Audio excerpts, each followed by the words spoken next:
finally, I'd like to say that Commissioner Sharif, you brought this up on direct, so I'm going to use it on cross-examination here.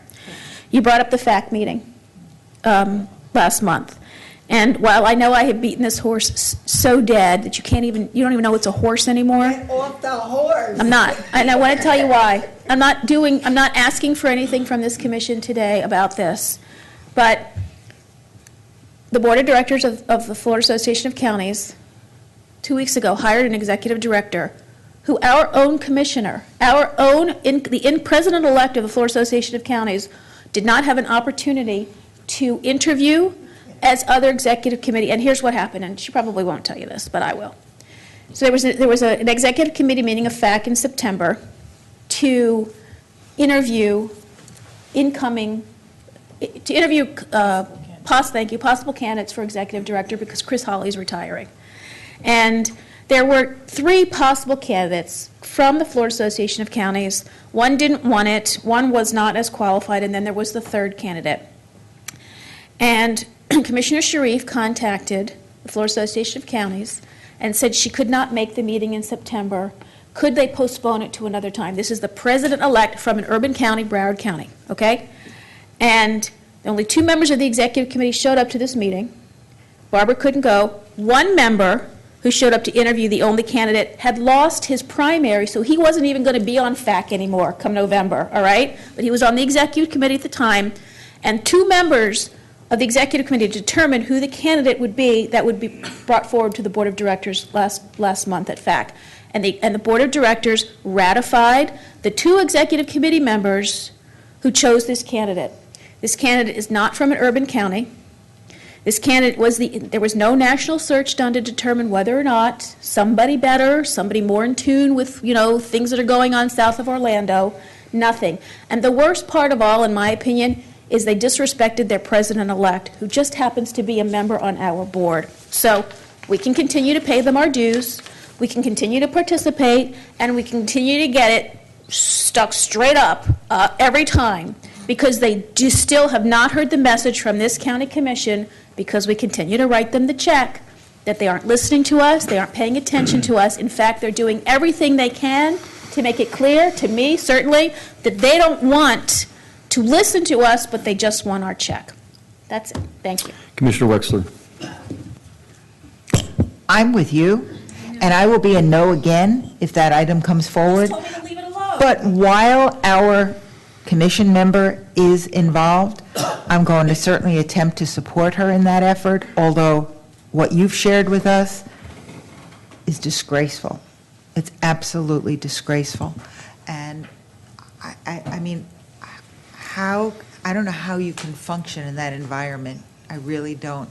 And I don't know, other than with our feet, and stop smiling at me because he didn't show up. Well, oh yeah, you were the smart one, right? I was thinking about functioning in Tallahassee, that environment before. Oh, well, I can't function in that environment. Yeah. And the only thing that I think that we can do is make and give the message with our pocketbook. So I'm fully supportive of you in your effort. I just don't know if we have 5 votes here to do that. So, having said that. We'll wait until the District 2 Commissioner gets here. Fine. That's fine. But I respect your leadership there and being the president-elect. And as long as you remain in that position, I will do what I can to help you be successful. And I think we all need to do that. And can I just say one thing? I'm not the mayor, but you can, mayor. As far as I'm Go concerned. ahead, Commissioner Sharif. Yes, my rogue colleague to the left. Far left. Far left. Both of us are. No, I do understand, and I want to kind of put this into some context. Well, when the executive committee met initially, we were under the impression that there were 3 internal candidates, and I had planned 4 days off, and they moved the meeting, and it ended up landing on my 4 days off. So I said, can we please postpone this till November?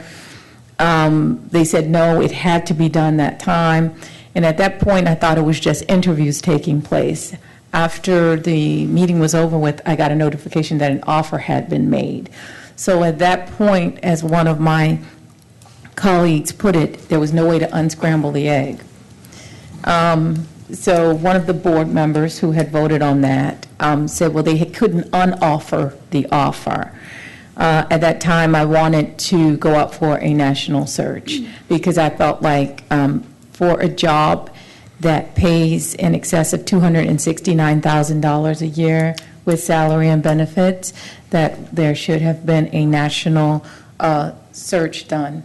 The base pay for that job is $205,000, and with benefits, it takes it to about an additional $65,700. So anyway, I had not had the privilege of seeing the contract prior to the vote being taken, and I was not given the opportunity to have that national search that I had requested. And so there was some back and forth going on, and so I was outvoted because they had already made the offer, and so we have a new executive director. At this point in time, we are a member of FAC, and the only way I figured that we could do this is to have more large county participation and more of this board participate. And, you know, I was a no vote as well, if you recall. Both times, I got promoted twice in 1 year because people lost races and had to resign because of term limits. And I've put 150% into trying to reshape the organization and move it in the direction of being all-inclusive instead of a small county organization. The only thing that I can say to you at this point is we have paid our dues. We've paid our membership dues again. We could get 5 votes. There was only 4 of us. We lost 1. We lost Sue. And there were only 4 votes against it. And we're in it, guys. We're in it. And being one of the no votes and being in charge of the organization now, I've had to work through some things, and I'm in it. I'm in it 150%.